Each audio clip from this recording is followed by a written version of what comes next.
Number 9118. Call it the Marlowe Case. It started on board an ocean liner in New York Harbor on a day in early summer, just as the last passengers were going aboard.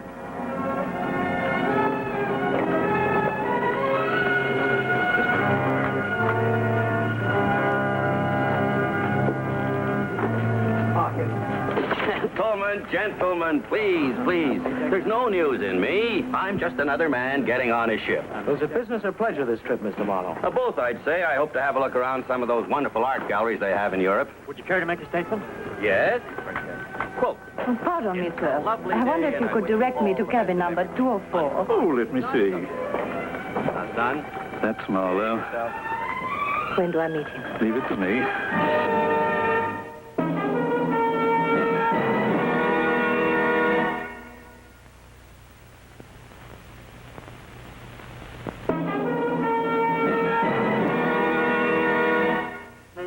First night out is a good time for making friends and enemies. Dorothy go around the world in one of these ships. I think they're so comfortable. Have you ever been to Canada? No, I have not. Oh, now let me see. Who is this on my left? Oh, are you the Mr. Benjamin Marlowe? Well, no, I don't know how to answer that. There are quite a few Benjamin Marlowes in the New York phone book, let alone the whole of the United States. Must be a few more of us flung around the British Empire, too. So as far as being the... Well, are you Marlowe Confederated Chemicals, the Marlowe Foundation, Marlowe, etc., etc.? I'm afraid I am. Oh, how thrilling. I know nothing of big business, but I adore that Museum of Contemporary Arts of yours. I happen to be a painter myself. Is that so? Do you paint under the name of Countess Bernaise? Oh, yes, but you would not know my work. I specialize in portrait miniatures. It is like playing the harpsichord or being a bustle designer. It is out of style. No, wait a minute. I like miniatures very much. Mr. Marlowe, believe me, I am not trying to push the product, as I believe the phrase is, but could you, during this trip, at your convenience, of course, find time to look at some of my work and tell me frankly what you think? I'd like to. When? Anytime. Oh, that is most kind. Perhaps we could have coffee in my stateroom. I have a portfolio of the stuff there. Fine.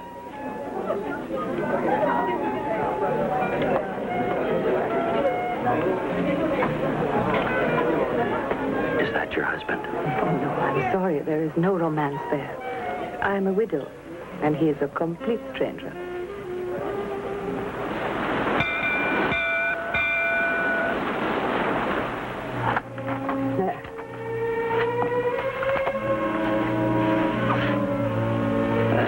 This one of the little girl. Who is she? That is my niece. So you want to I think both up to here. Oh, I do. I like you both very much. Hey, now there's a face with a lot of character. Who's that? Help! Help me, please. Don't let him follow me. What happened? Dreadful man. He tried to attack me.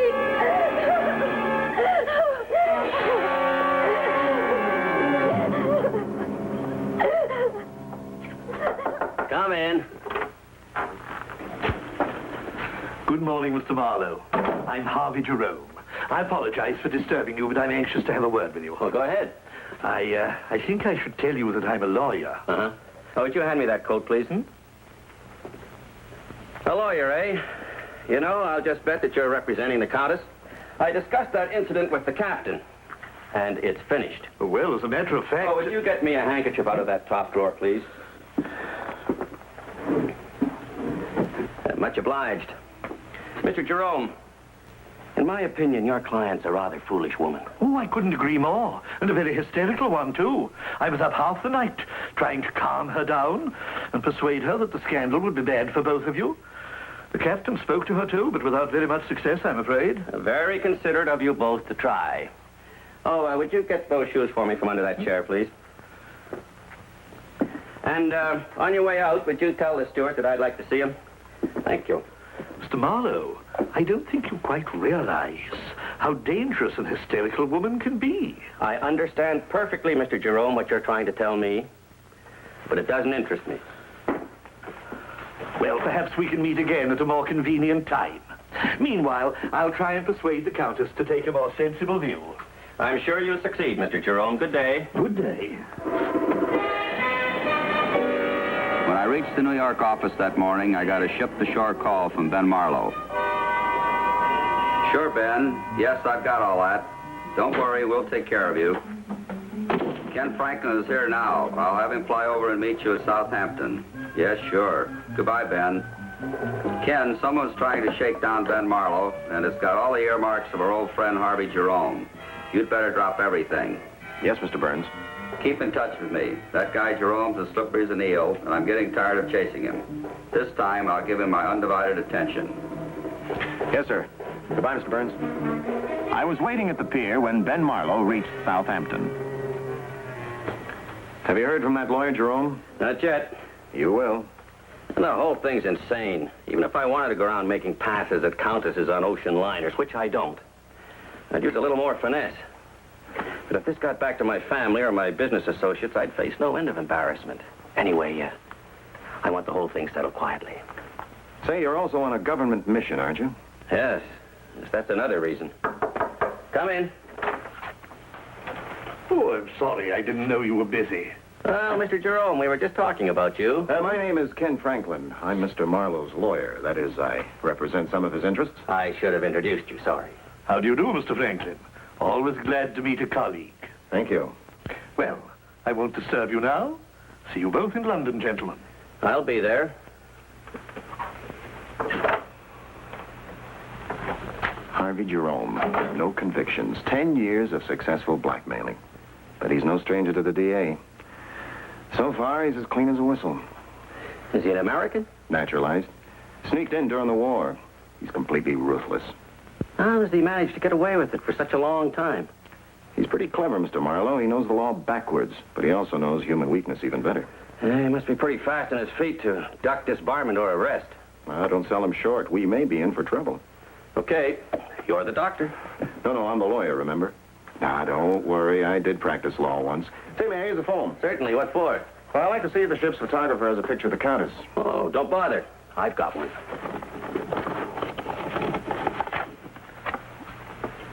Hey, she seems to be enjoying herself. Taking a dinner the first night out, just before the alleged attack.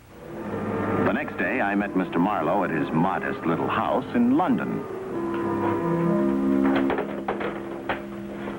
Now, this mic should pick up everything if you keep Jerome in this chair.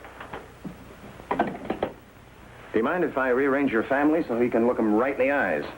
So all I got to do is be a good listener, eh? That's right. Let him talk. He may say something that we can nail him with. Tell me something, Ken. Why don't we pay this woman off and get her out of my hair? I'm sure she can use the money as much as I can use the time. Are you out of your mind? Do you want this shyster to have a hold on you for the rest of your life? Because that's just what'll happen if you pay him a nickel. I'm surprised that a man in your position would even think of such a thing. I remember a case about 3 years ago. Hold it, Ken, hold it. I'm sold. All right, send him up. Remember, admit nothing, promise him nothing, and keep him talking. I will if I can keep from strangling the so-and-so. Don't worry, I'll be around if you need me. Mr. Jerome's up. I must ask you to be brief, Mr. Jerome. I'm late for a conference already. Of course. I know how busy you are with your delicate negotiations over here, Mr. Marlowe, but what I have to say won't take long. Excuse me, this is a picture of your wife and children? It is. My congratulations, sir, on a lovely family. Let's leave my family out of this and get down to business. Very well. I'm afraid I've been unable to persuade the Countess to drop this matter. And if you are prepared to discuss a small settlement, I think I shall be able to save you and those you love unpleasant publicity and unnecessary notoriety. And what do you consider a small settlement?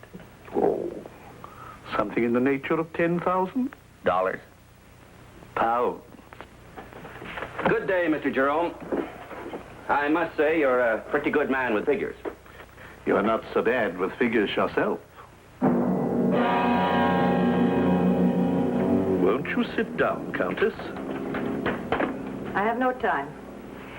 I have to go to the Cockerell Galleries. You always have time for me. Why did I let you talk me into this? I didn't talk you into anything. You did it because you were flat broke. Remember? Well, I can't go on. I'd rather starve. You'll do that, too, if you don't do as I tell you. You owe me your fare from New York. The rent here hasn't been paid. You've borrowed from all your friends, to say nothing of the advances I've made. I don't care. I won't go through with it. There is no way you can make me. No? Supposing I decided to turn in these bad checks. After all, this isn't much of a place, but at least there are no bars to the windows. I'll kill myself before I let you involve me any further.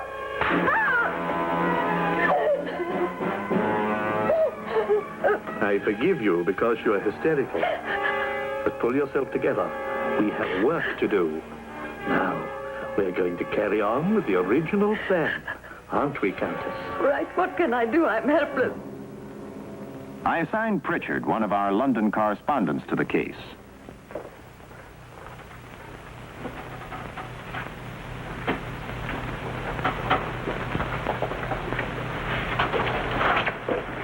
I think these are the best things here, don't you?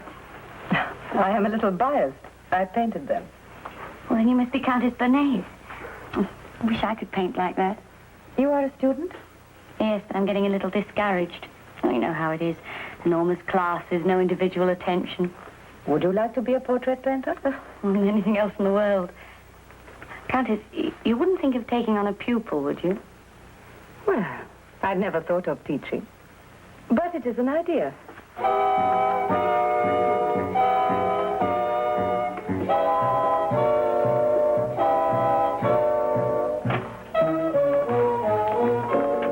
Oh, this is wonderful.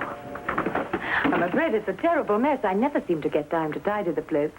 You sit down. I'll take care of this. Oh, thank you. That was delicious. Countess, I have a confession to make. I really can't afford to pay for private lessons. Oh, that's too bad. I was kind of looking forward to having you here. Well, couldn't I tidy up and do the cleaning up for you in return? Mm-hmm. And you are a good cook, too. Yes, that might suit me very well now that I think of it. Oh, excuse me?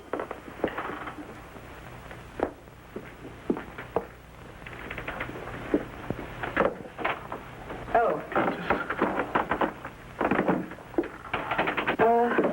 Susan, dear, this is Mr. Jerome, an old friend. You do? How do you do? Now, you run along now. I'll see you at 8 in the morning. I'll finish the clearing up. Here is the key. All right, Countess. Goodbye. Where did you find the girl? At the Cockerell Galleries. She's going to do my housework in exchange for painting lessons. You know, I have an idea she's going to fit right into our plan.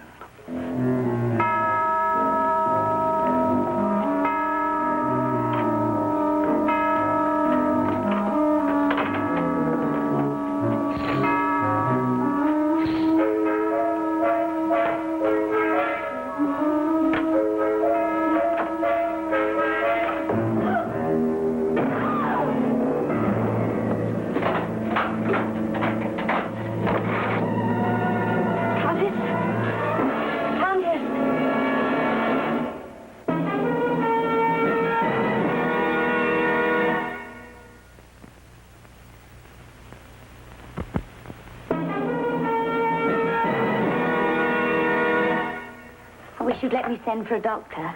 Oh, no, Susan, dear. I'm fine now. It was very stupid of me.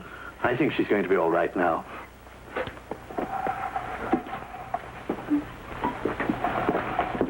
Susan, I'm so glad you came in time. Poor thing. What made you do it? Money?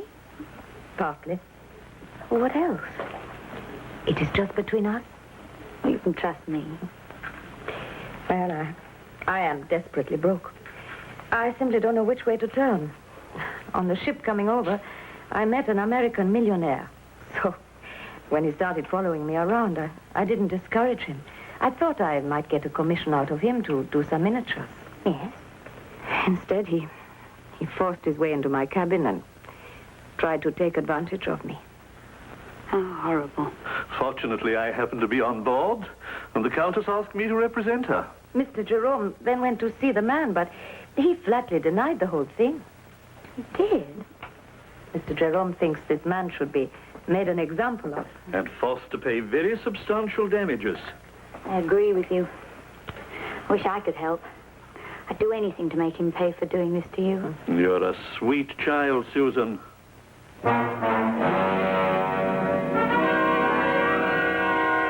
Jerome, I'll duck into the other room and switch on the tape recorder.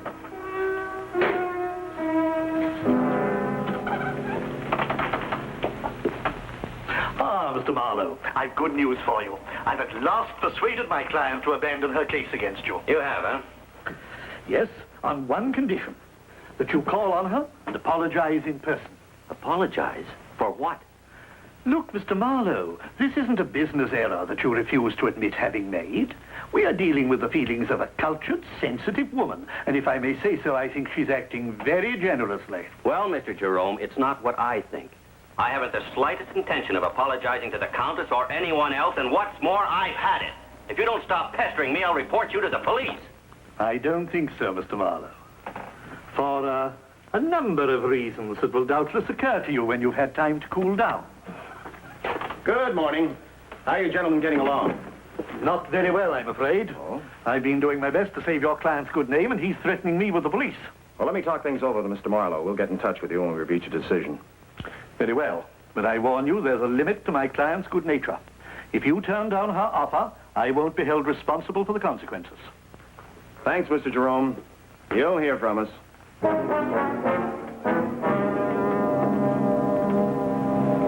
I placed a call to Mr. Burns in the New York office. That's fine. You're playing it just right. String along with him for the time being, and I'll call the American Embassy in London and arrange things for you. This is one hook I don't think Jerome will be able to wriggle off. Now, you know what you have to do. Yes, I think so. And you, Susan, wait in the kitchen until the Countess rings. I understand. Wait till I get into that room. I have an appointment with Countess Bernaise. Will you please come in, sir? It was sweet of you to come. Well, frankly, I was doubtful about coming. Tell me, Countess, just what am I expected to apologize for? Apologize? To me? That's what Mr. Jerome insisted on. Oh, but I never suggested any such thing. Oh, dear, you must have been furious. Why will lawyers always complicate things so? Then what was the object in asking me here? Please, won't you sit down? It is so unfriendly standing up. I can only stay a few moments. It is I who want to apologize to you.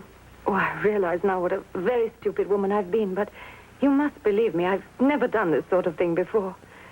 But my situation was desperate. It must have been. You see, my husband left me quite unprovided for. Worse than that, he left a lot of debts. I had no way of making money except through my miniatures. You know how hopeless that is. Then I met you on the ship. Can you ever possibly forgive me for what I did? Well, I guess the best way is just to forget the whole thing. I felt so frightful about it. I even tried to kill myself, but I couldn't bring that off. Oh, now that's terrible. Don't you ever try a thing like that again. Promise. You are so kind. I don't deserve it, but... Oh, do please say you forgive me. Sure. Now pull yourself together. We've got to get you straightened out. Look, Countess, maybe there's something I could do to help. Could you use a loan? Oh, bless you. Well, how much would you need to get started again? Well, dear, let me think. Would £1,000 square up things with you? Oh, yes, it certainly would. Shall I serve tea now, ma'am? What are you doing here, child? Can't you see I'm busy now? Go on. It's fine, madame. Well, excuse me, Countess. I'm 15 minutes late for an appointment. Yes, of course. Keep painting. You're good. Don't forget it. I don't suppose we shall ever meet again. You never know. work. I feel positively unclean. Isn't that the prettiest piece of evidence you've ever seen? I've done everything possible to keep this case out of court. But Mr. Marlowe's behavior behind my back has made it impossible for me as a lawyer to allow my client to withdraw her suit. Haven't you changed your tune? I certainly have. When you follow up an attempted assault with behavior so callous that the lady attempts suicide and then offers a bribe of a mere £1,000 in an endeavor to hush it up. Are you suggesting that the offer wasn't high enough, Mr. Jerome? I am suggesting it would take a great deal more than £1,000 to settle this matter out of court, now that we have an eyewitness of your client's admission of guilt. What do you advise, Ken? I suggest we find out just how strong Mr. Jerome's case really is. My client is an American citizen. The alleged offense took place on an American ship, which is the same as being on American soil. I have here a subpoena calling upon you, your client, and your witnesses to be at the American consulate at 10 o'clock in the morning to give your testimony under oath. I consider this most unethical. Mr. Jerome, in my opinion, you're the last man in the world to talk about ethics.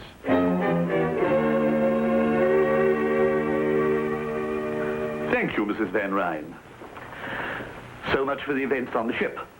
Now, on the afternoon of June the 27th, Mr. Marlowe called on the Countess Bernaise at her studio. He was alarmed, perhaps, at the reports that had reached him about her attempted suicide. He offered her £1,000 to withdraw the charges she had made against him. I offer Mr. Marlowe's check in evidence. This offer was made in the presence of Miss Susan Webb, who has been duly sworn in, and whom I now call on to testify. You may proceed with the examination of your witness, Mr. Jerome. Thank you, sir. Now, your name is Susan Webb. Yes, sir. You're an art student in the employ of the Countess Bernaise. I am. On the morning of the 23rd, you found the Countess lying unconscious with the gas taps turned on. Yes, sir, I did. Has she ever talked to you about Mr. Marlowe? Well, she had told me how upset she was about what happened on the ship. Ah. And what did you hear when Mr. Marlowe visited the apartment on the afternoon of the 27th? Well, as I came into the room, he was asking her if £1,000 would square things up with her. Would square things up with her. Thank you, Miss Webb. Your witness, Mr. Franklin. Miss Webb, when you found the Countess lying in front of the stove, was the gas still on? Well, the gas jets were turned on, but there was no gas coming out. Well, how do you explain that? Well, there's a coin meter in the flat. I noticed later that the money had run out. Then the Countess's attempted suicide could have been a fake. Possibly, yes. And your account of this conversation, was it complete and correct? No, Mr. Franklin. I object. Please do not interrupt, Mr. Jerome. In what respect was it incomplete? Well, the Countess had told Mr. Marlowe how terribly sorry she was for the way she'd behaved. She said that being desperately broke had made her do it. These are all lies. Silence. Now, Miss Webb, did anyone tell you to perjure yourself at this hearing? They certainly did. Who? Mr. Jerome. This is outrageous. Miss Webb, one last question. You gave as your occupation an art student. Is that your only form of employment? No, I also work as an operative for the William J. Burns Detective Agency. I've been double-crossed. This is a frame-up. Don't hurry, Mr. Jerome. The police have been outside waiting for you for quite a while.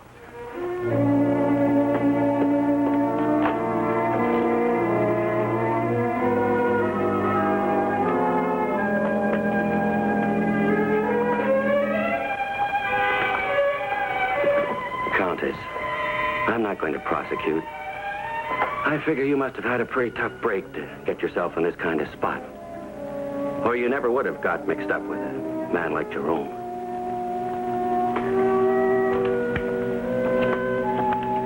Keep this. You'll need it. And maybe I'll be able to find a little wall space for your miniatures when I get back to New York. Well, goodbye, Countess.